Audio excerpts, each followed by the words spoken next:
Di ba? Pero kung yan ay mauuwi doon sa upasalaan, aglahian, kung ano-ano, ay wala. Malilihis tayo ng landas. Di Yun. ba? Kaya dapat doon tayo sa main problem. Ugatin natin ang problema para masolusyonan. Di ba? Pero parang may mga tao talagang gustong guluhin, no? Ayaw talaga ugatin yung problema, Nelson. Well, kung yun ang kanilang motivation, wala tayong magagawa.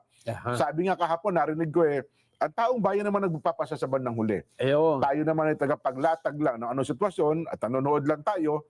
Sa bandang huli, sabi ng taong bayan, ito pala ang tama, siya pala ang tama, siya ang mali. Lahat sila, pareho silang mali. Walang may tama sa kanila. Yan. Para magandang maintindihan niya ng mga babayan natin, lalo na hindi naman sumusubaybay dyan, ngayon po ay iisa-isahin natin. Yan. Maganda yan. Hihimayin po natin ang naging kaganapan sa Senado kahapon at nung isang araw. Mula Lunes yan kasi nag-privilege speech si Senador Rodante Marcoleta. Marami siyang mga katanungan. Nag-privilege speech naman, kinabukasan, si Senador Panfilo Lacson. Yan. Bilang sagot, sana sa mga katanungan sa privilege speech ni Marcoleta. Kasi sabi naman sabi din ni Senador Ping, lagi kasi akong paksa nung kanyang Pero ayaw ko lang po, ano ba sinasabi ni binabacktrack ko nga yung sinasabi ni Senator Ping na kaya daw nagalit sa kanya si Senador Marcoleta tungkol doon sa parang doon sa impeachment case ni VP Inday Sara. Nasabi niya na wala naman sa batas yung sinasabi na motion to dismiss. Ayun ba yun? Na parang bagaw na wala sa rule. Na black. Meron sa natin termino Ayun nga, na wala naman sa rules yung motion to dismiss. Pero parang dating daw, yun daw ang pinag-ugatan ng sama ng loob ni Senador Marcoleta kay Senador Ping Lacson. Tanggapin na natin. Ano man ang sama ng loob ni Senador Marcoleta, halimbawa, kay Senador Lacson naman may professional o personal, ang tanong ay, yung bang mga itinatanong ni Senador Rodante Marcoleta ay may bearing ba? Ibig sabihin valid ba? Valid. Yan. Importante bang sagutin? Oo nga. Kasi ang ugat nga nito ng ating pinagtatalunan ay yung flood control anomaly. Pero in fairness, ewan ko po, kahit balikan nyo dati, si Senador Marcoleta, ewan ko sa pagkakilala sa kanya, hindi sa ugali gumamit ng mga ad hominem na sa pananalita, Hindi kagaya nung ginamit ni Senadora Amy Marcos na may pasaring personal. Si Senador Marcoleta, ewan ko lang po kayo Point. nanonood sa atin. Wala yung yung pasasaringan ka ba? Yun bang yung hindi maganda sa iyo, yun ang kanyang pupunahin. Paewan ko lang po, mukhang hindi naman ata ganun ang katangian ni Senador Marcoleta, Nelson. Hindi, pero ang ating usapan dito issue dyan Yun nga dapat natin palutangin. Ang isyong pinag-uusapan ay investigasyon sa pinakamalaking nakawan sa Pilipinas. Yun.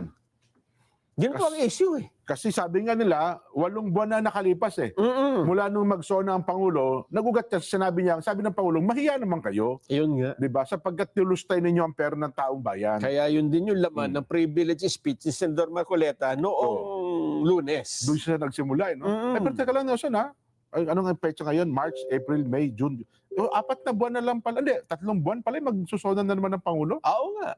Diba? Sa July. So na naman. Ang sasabihin niya nun, uli. Hindi, siyempre kung doon sa pinag-ugatan ng flood control anomaly, hindi pwedeng lagpasan niya yan. Kailangan merong resulta. Kailangan may update talaga dyan. Resulta na. Yes. Ngayon. Tingnan natin. Para maging malinaw.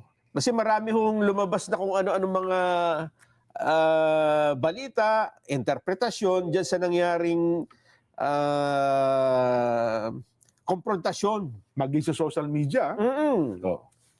Mahalata mo yung mga kung kaino nakapanig, kung paano niya inilatag, pati comments. Pati mga news channel ngayon Depende kung anong panonoorin mo, yung pabor ba, kontra ba, panig ba kay Senador Lacson o panig kay Senador Marcoleta. Ayan. Tayo naman sa palatuntunan ito, kahit kasama natin sa palatuntunan sa Senador Marcoleta, gusto natin ilatag ng parehas, Nelson. Di ba? At sa bandang huli, ang taga-subaybay natin na magsasabi, sa ganang mamamayan, sino talaga ang may puntos. Ayun nga. Di ba? Oo. So alisin natin yung siraan. Oo, ano na natin, patinginin lang natin, kumbaga sa tubig, ginugulo no? Ang tingnan lang natin, mag-focus tayo dun sa investigasyon sa flood control anomaly. Yan. Kasi yun ang yun ang problema ng bansa na kinakaharap natin ngayon. Yun yung hinahabol. Yes. Yun ang itinatanaw ng mga mamamayan. Yun ang Anong resulta? Tama, yung accountability at saka transparency, no? Kapag ka nagpasok ka ng ibang topic, ibig sabihin, ginugulo mo yung gustong malaman ng taong bayan, di ba? Kasi magkaroon dapat ng accountable. Oo. Di ba? Doon sa anomalyang yun Okay. Ang unang tinatanong ni Senador Marcoleta dyan, nasaan na ang report, di ba? Yung draft report ng Blue Ribbon Committee. Kasi nga, nagpakita siya ng video na sinabi ni Senador Lacson, eto na, tinatapos na namin, minamadali na namin. Mahina kasi itong mga tao namin Yung mga tao ko parang ganun, nung nakaraan, di ba? Disyembre pa yun, di ba? Sinabihan ko na ito, ang hihina Tapos ito Hindi yata, matapos-tapos itong Pebrero ay matatapos na. Ito na, matatapos na. Kaya ngayon, doon sa privilege speech nung Monday, hinanap ngayon ito. Asan na yung report? Bakit hindi pa tapos? Ang sagot naman ni Senador Lacson, hindi, tapos na yan. Ibinigay na nga namin sa inyo mga kopya. Yun na nga. May soft copy na. Ayun. At maging sa opisina yan. Totoo nga niya Kayo po, Senador Marcoleta, hindi pa po pumipirma dyan Ayun. Sino pa ang pumirma na? Si Senador Bam Aquino. Kaisa-isahan pa lamang. Ayun. Pero hindi doon daw sa yung report na pinadala sa link, wala daw pirma si Senador Lacson. Wala pa nga daw dahil sa hihintayin pa nga daw na magpirmahan lahat. Ayun. Tsaka yun daw pala, parang, pag sinabi daw ng staff ni Senador, okay na po, nabasa na po namin. Ipapadala daw yung pwedeng pirmahan. Pwedeng pirmahan. Yung kopya na may pirma. Okay. Ayun. So sabihin na natin, nasagot, halimbawa, di ba? Okay, nasagot. Ano pa yung mga itinanong, Jen? Ano ba sinabi doon? Nasaan yung 76 o 67 na mga contractors na binabanggit mo dun sa mga nauna mong mga expose at saka privilege speech din yan. Ito ba sinagot ni Senador Lacson? Ang sabi niya, hindi ko naman sinabi sa Blue Ribbon Committee ata yan Blue Ribbon Committee hearing, kundi sa ibang committee yata, parang doon ba sa BBCC. Doon yata nabanggit yan at hindi part daw ng Blue Ribbon Committee. At saka ang sagot niya dito, wala naman ako listahan yan Ayun, diba? At saka yan sinabi niya, binulong lang sa akin, sinabi lang sa akin. Sinabi lang sa akin, kung sino man yan, hindi ko rin kilala yung mga yan. Kung sino man yung 67 ba? Contractors. Natatandaan ko, 全新雅培營養會現已登場，為你日日加營，密密加上。加入營獎賞計劃，一 scan 罐底 QR code 即儲分，兌換獎賞1分等於1蚊，入會即獎20分迎新積分。透過計劃喺指定商戶購買雅培指定產品，賺取積分。Part 1。sinama niya to sa privilege speech. Yun nga, privilege speech. Bago yung Senate Blue Ribbon Committee hearing, di ba? Yung baha, parang baha. Yes. Underwater ba yun? O... Yung title? Oo. O nga, di ko mabasta ganun. Yun nga Philippines siguro, underwater. Para maging malinaw, ang gagawin natin, pag tutugma-tugmain po natin, privilege speech ni Senador Marcoleta, yung tanong, tapos ano yung naging sagot ni Senador Lacson. Para malinaw. Tingnan natin. Tapos sa bandang huli, titingnan natin ano yung mga hindi na sagot. Okay. Sige. So ang sisimula tayo noong Lunes. Lunes muna. Kasi yun ang pinagbulan natin. Sige. Yun muna sa minority report. Sige. Sige nga, tingnan natin. Tapos ng 8 buwan, natukoy na ba kung sino ang mga walang hiya? Since the first Blue Ribbon hearing last August 19, 2025, the public has watched closely, anticipating the outcome of our inquiries and investigations. The demand for transparency and accountability did not subside. It has only grown louder. Despite the increasing public clamor for transparency and accountability, we are stuck in a maze of indecision and complacency, waiting for a report that has long been overdue. Mr. President, as early as December of last year, the minority submitted its observations, findings, and recommendations based on the initial 6 public hearings of the Blue Ribbon Committee and labeled it a minority report, for lack of a better term.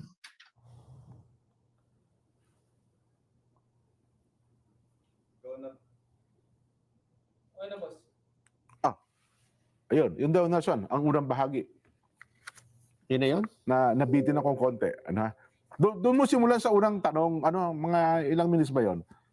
Hindi, yun ang tinatanong, minority report. At least nasabi na, no? Asan yung minority report? Since December last year, sabi ni Senador Marcoleta. Anong sagot ni Senador Lacson? Panoorin natin. Continued the same litany in his speech yesterday, Mr. President. Let me count and rebut it once and for all. 1. On the release of the minority report. Tahasang pinagmamalaki ni Senator Marcoleta ang minority report for the lack of better term, he said, sa kanyang nilabas noong December 10, 2025, na siya ring naging paksa ng kanyang litanya kahapon. For his information, I wish to underscore a part of Section 22 of the Senate rules shown on the screen, which states that, and I quote, concurring and dissenting reports may likewise be made by the members who do not sign the majority report within 72 hours from the approval of the report. Napakalinaw naman po, Mr. President. Concurring and dissenting reports may be made 72 hours after the committee report has been approved by the majority vote of all its members. Siya na nga itong gawa ng mga bagay na wala naman sa alituntunin ng Senado. Pagkatapos, ako ang pagbibintangan niya na epal. He even had the audacity to declare, and I quote his speech, a submission anchored on the same hearings, 3 of which he actually presided, the same resource persons, and the same affidavits. Masasabi ba niyang pangbasura lang din ang lahat ng yun? At this point, Senator Marcoleta must know that rhetorical fallacies do not amuse me, Mr. President. If the release of this so-called minority report and its contents did not amount to a direct affront to the chairman and to the committee as a collegial body, then I'm not sure what is.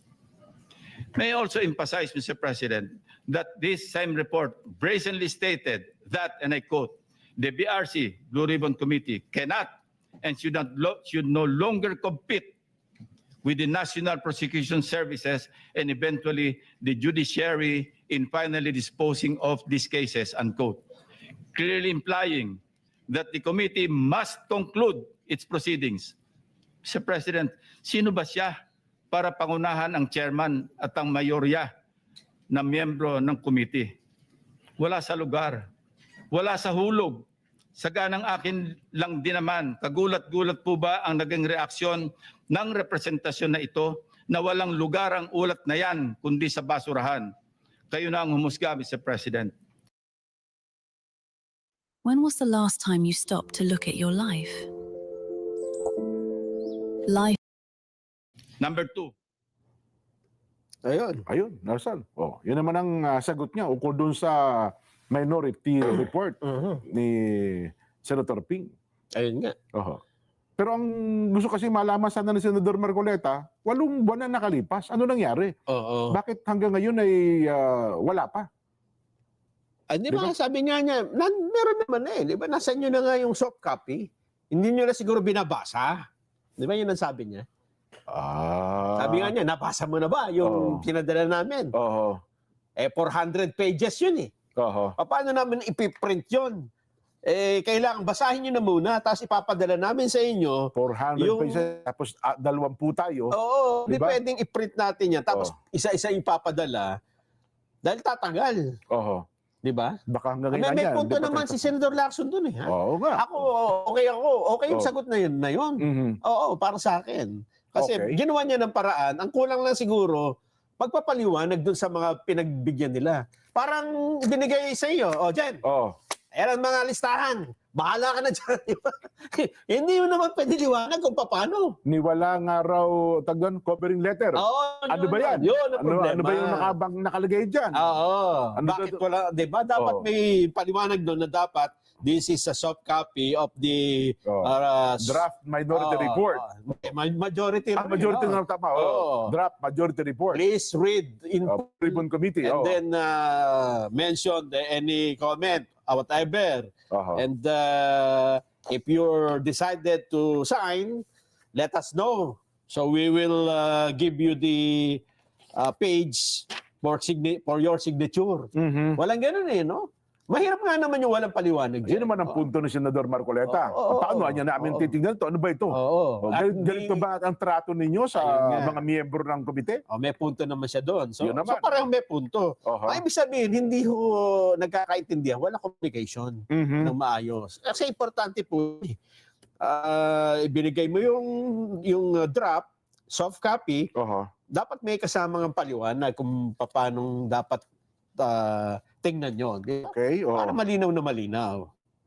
Mm.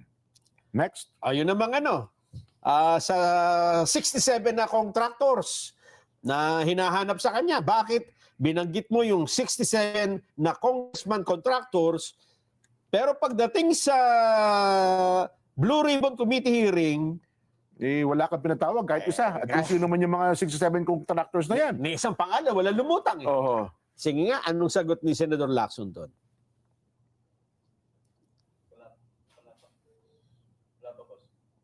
Ay, yun. Wala pa. Wala pa raw. Hinihintay pa. Dapirin pa. Oh, medyo... Ano kayo meron dyan? Yung Lagay nyo video. na lang kung ano yung mga meron pa Ayun para na. hindi na tayo humaba. Sige. Ano yung mga video available natin dyan? Yan. Para... Kasi kung mga pasok pa natin. kami, wala ditong ano eh. Oo. Tapos na ito eh. Oh. BRC draft resolution. Ayun, sinabi ng Senador Lacson kanina. Yung partial committee report yan eh. Oho. Sabi niya, talagang basura yan. Oho. Mm. Masisisi niyo ba ako kung sabihin ko ito'y sa basura ang direksyon nito? Sabi niya naman ni Senador Marcoleta dyan, hindi mo naman binasa yung, paano mo sasabihin? Oh. Alam mo ba, na dyan sa minority report, nandyan yung investigasyon mo. Oh. Ibig sabihin, sarili mo, binasura mo. Parang gano'n, di ba? Yun naman ang punto niyan. Oo, Oo tama. nga, ano. Oho. Ano pa? Ano pang atin dyan? Oh. Yeah. Sige, i-play mo. Banatan mo. Yes, Mr. President. I mentioned it in my privilege speech. Binigyan po natin ng tigitigis ang kopya na may watermark ng kanilang opisina. Una, nagkaroon po tayo ng isang masamang experience na nag-leak yung nauna ng ni-route na committee report. So naisip namin, para matunto natin kung saan opisina manggagaling ang leak, bigyan natin ng tigitigis ang kopya. Hindi po talaga pipirmahan nyo. Advance copy po yun eh. Nasabihan po namin ang kanilang mga staff na kapag ready na sila na pumirma at nabasa nila, hudyatan nila kami, ipapadala namin yung physical or yung hard copy. Nandun po yung signature page, nakapirma po ako doon. Hindi ko po pwede ikalat yon nang wala akong pirma kasi ako yung chairman. Hindi niyo po narinig yung aking paliwanag sa aking privilege speech na talagang walang pirma yung aming ikinalat sa bawat miyembro. Dahil yon para lang mapabilis kasi 400 pages po, alam ko magtatagal mabasa. So para simultaneously, isipin niyo po Mr. President, kung isang kopya lamang yon na aking igagala sa 17 o 20 miyembro ng Blue Ribbon Committee, isang taon po baka hindi pa tapos mabasa. So gumawa kami ng nag-devise po kami ng isang pamamaraan para simultaneously, sabay-sabay nila mabasa with the advice to their staff na kapag nabasa na at ready ng pumirma, sabihan kami, dadali namin yung kopya na mayroong signature page at sa kanila pipirmahan. Katunayan kahapon po si Senator Bam Aquino. Binigyan namin sa kanya yung may signature page at pumirma siya. Hindi po matatapos kung yung 467 yata na pages, iisa-isahin namin iikot. Mahirap po. Gumawa na nga kami ng paraan para matakil na sa floor, ma-defend ko, at makabove forward tayo na tulad ng binanggit ko sa aking privilege speech, makapag-simula na tayo uli ng mga panibagong pagdinig. Ngayon, sinabi po ni Senator Marcoleta na bakit hindi inimbitahan si Undersecretary Bersamin.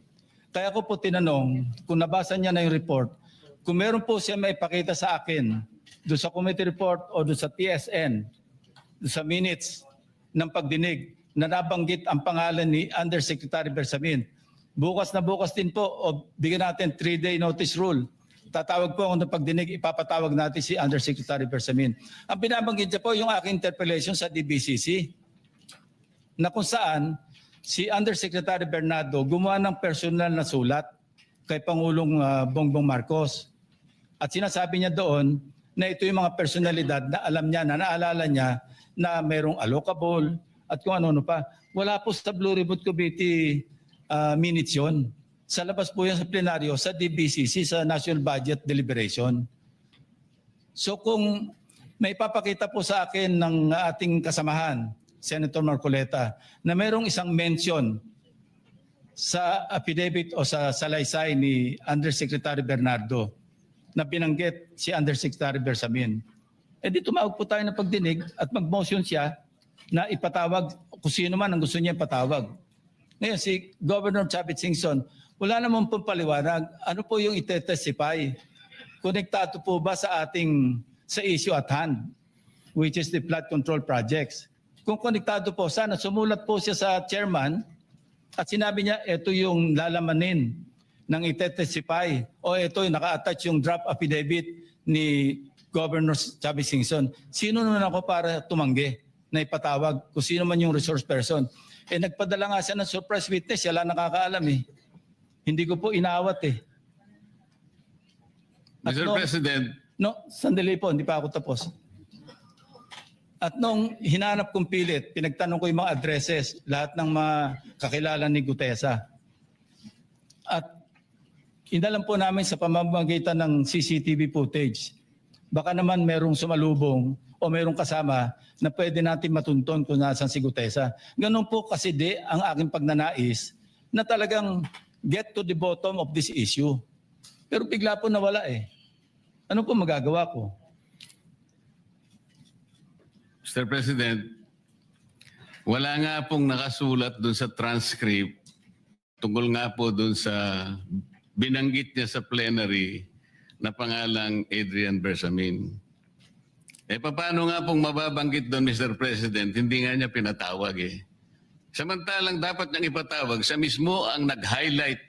Isip-isipin po ninyo, nagawa po ni Senator Lacson na isama sa plenary debates ng ating 2026 budget. Ganun ka-importante ang bahagi na yon, Mr. President. Hindi ba dapat ipinahayag mo yun eh. Malaking bagay yun. Ibinulgar mo pa nga eh. There are 2 public officials I will reveal this morning. Ganun lang. Ba't hindi mo pinatawag? Kung pinatawag mo yun, malinaw na malinaw, nalagay sana sa transcript. Ganun lang naman ang ibig sabihin eh. Sa mga tweet, iniwasan po, Mr. President, para hindi malagay sa transcript. Pagkatapos ikakatwiran po ninyo, kung nasa transcript, di sana pinatawag ko. Baligtad po ang ginawa ninyo, Mr. President. Katulad din po sa 30 Nara Street sa South Forbes. Ilan po yung binanggit ng mga tao doon? Hindi ko po sinasabing totoo yun, pero for purposes of the inquiry and investigation, kung talagang ganun, kalawak ang inyong pananaw. Dahil pati nga po yung pagpunta ni Gutesa, pati CCTV po pinakita ninyo. And dami po sana ang pagkakataon na nakita sana lahat ng mga binanggit ni Saldico na mga ginamit na sasakyan. Makikita doon sa pagitan ng alas 9 hanggang alas 10 ng umaga. Tawagin natin yung kung sino man yung security agency doon. Pero hindi po ninyo ginawa. Pero sasabihin po natin, you wanted to emphasize one point. Kung nasaan ang ebidensya, ay talagang pupuntahan natin. Kayo po ang inconsistent eh. Pagkatapos ako sasabihin ninyong inconsistent. Ang dami po eh. Nakiusap ako na, sabi nga natin, ang dami pong tumuturo sa pangalan ni Martin Romualdez. Inimbita po ninyo, hindi dumating, nakiusap ako, naimbitahan uli. Ang sabi po ninyo sa pamagitan ng inyong interview, ay kung pupunta siya rito, welcome. Kung hindi siya pupunta, wala tayong magagawa because of interparliamentary courtesy. Mr. President, hindi po karaniwang pagnanakaw ang nangyari sa kasaysayan ng ating bansa. Hindi po ba ninyo naiisip, mismong kabang bayan ang tumagilid, pagkatapos magtatago kayo sa prinsipyo o doktrina ng interparliamentary courtesy? Kung ako po ang chairman ng Blue Ribbon Committee, Mr. Chair, Mr. President, hindi ko po igagalang interparliamentary immunity sapagkat ang pinag-uusapan dito ay interes ng mamamayan. Huwag po tayong magtago kung saan-saan. Sinabi po ninyo, Mr. President, Senator Lacson, yung Apostille Convention. Hindi ba pinahayag po ninyo sa isang pag-i-interview ninyo na kung si saldi ko lamang ay makakuha ng isang subscribe statement, kahit sa Zoom lang, ipatatawag namin siya. Bakit hindi po ganun ang ginawa ninyo? Pwede naman siyang mag-Zoom pagkatapos na magkaroon ng apostille sworn statement. Bakit hindi po ninyo ginawa? Meron naman pong Zoom eh. Natatakot yung tao. Nanganganib ang kanyang buhay. At palagay ko naman, nanganganib nga talaga. Iintay pa po ninyo na humarap sa inyo? Pwede naman ang Zoom eh. Kung talagang gusto nyong tuntunin ang lahat ng mga ebidensya na dapat nating puntahan. Ito po yung pinupunto ng aking privilege speech kahapon. Hindi ko nga po alam na kapag ako po ang magdi-deliver ng privilege speech, Mr. President, palagi po kayong nawawala. Kasi nga nasa bandang huli na po ako eh. Pero kung talagang gusto nyo lamang, alam nyo naman nasa agenda po natin kung sino po ang tatayo para mag-deliver ng privilege speech eh. Ayaw ko pong isipin na sinasadya ninyo. Ngunit narinig naman po ninyo eh. Mr. President, pagkatapos isasama yung Kalayaan Island Group, ano po ba talagang pinag-uusapan natin dito? Yung kapakanan ng bayan, pinipilit po niyong pinagtatanggol ko ang China. Sa March 12 po, Mr. President, Senator Lacson, sana po may panahon kayo sapagkat ipinatawag ko sa magitan ng isang resolution at ito po ay alam na ni Senator Erwin. Pinatawag ko po ang NAMRIA, pinatawag ko po ang Philippine Coast Guard, Philippine Navy, ang DFA.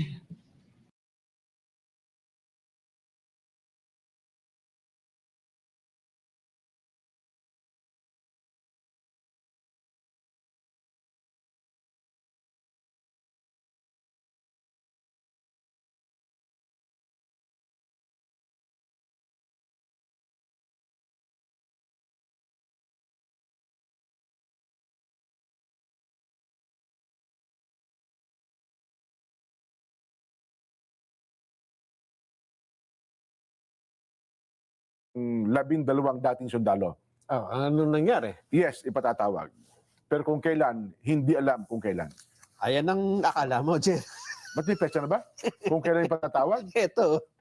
Ba? Matapos ang mainit na debate kahapon sa plenaryo, sinabi ni Senador Panfilo Lacson na wala siyang planong ipatawag sa susunod na pagdinig ng Senate Blue Ribbon Committee ang 18 ex-soldier.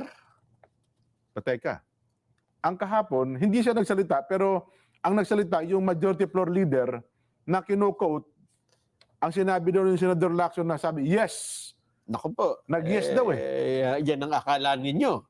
Ang sabi niya, hindi ka panipaniwala ang pahayag ng mga sundalo na yan. Baka dati na sinabi yan. Baka walang bago ba yan? Bago ito. Bakit ko ipatatawag ang mga sundalo? Kung maaari itong mag-udyok ng kaguluhan na posibleng magsangkot sa Armed Forces of the Philippines. Ba? Ano yan? May batayan ba? Hula? May start ito. Ayun pala, may boses. Sige. Sabi So, ko paano sa'yo, bumawi? Teka lang, bumawi ba? hindi mo natin narinig eh. Hindi, yun nga kahapon, Oh, ano sabi? Ano sabi? pinapahagi ko, Ano sabi? ang sumagot ay si Majority Leader Big Subiri. Ano sabi ni Migs? Ang sagot daw ni Senador Ping Lacson, yes.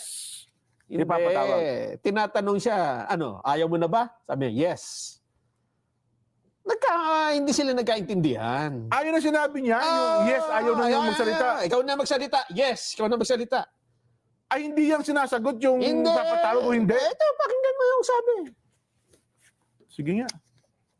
Kung nasa lugar ko, tatawag pa rin kayo ng hearing. Alam nyo yung motibo.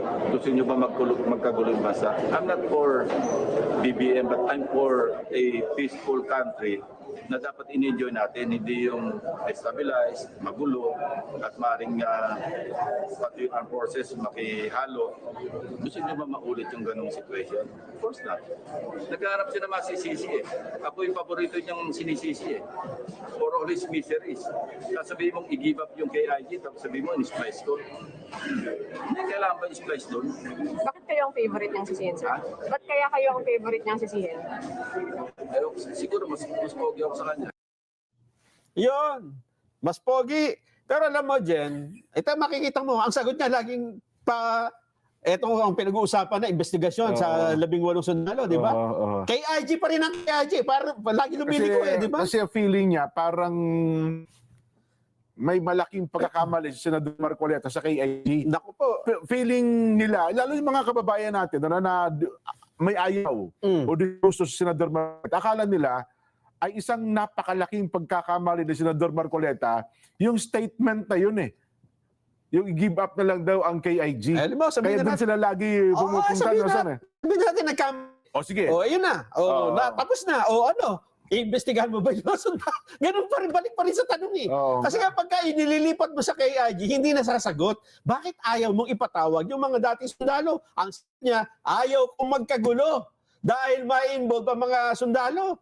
Eto naman, ikaw ba'y nakatitiyak na kapag hindi mo ipinatawag at sinarahan mo ang investigasyon, hindi tayo magkakagulo? Parang kumukulong yan. Yung sikmura mo, di ba? Yung kumukulong bulkan, Nelson.